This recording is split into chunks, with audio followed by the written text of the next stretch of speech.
Now it's time to hear from the jury as they take us behind the scenes and share a glimpse into the rigorous and thoughtful process that went into selecting this year's Business Book Award. Let's first hear from Professor Rishikesha Krishnan.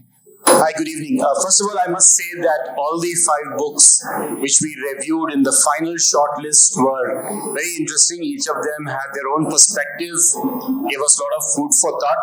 As you would recall from the names of the books, one of them was about data, one of them was about AI. We, of course, can you just put up that list again? That's kind of convenient to have all the books up there, if possible. That will also help the audience know what are the different books we looked at.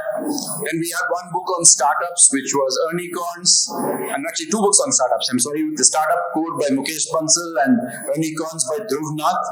And we had finally the book that we chose, which was The Money Trap. So as I said, all the books were very interesting. They all gave a good perspective on whatever topic they were trying to cover. The reason we chose The Money Trap is actually already captured in what Alok said, that we, I think, really liked the narrative, we liked the style, we liked the story, and it gave us a hidden or a peek into a world that many of us don't see, the world of large deals, the world of kind of somewhat mysterious entities like SoftBank, which we have heard about as a big investor that's really changed the fortunes of many startups. But obviously there's a whole lot of dynamics that goes behind the investments that a company like SoftBank makes. And of course, SoftBank has its legendary founder.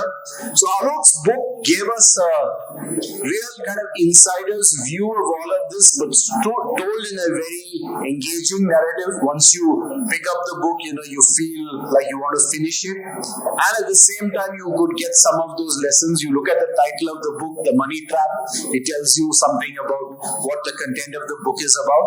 So I think this was really what sort of engaged all of us, so that when we discussed the 5 books, we finally concluded that The Money Trap should be the winner of this year's award.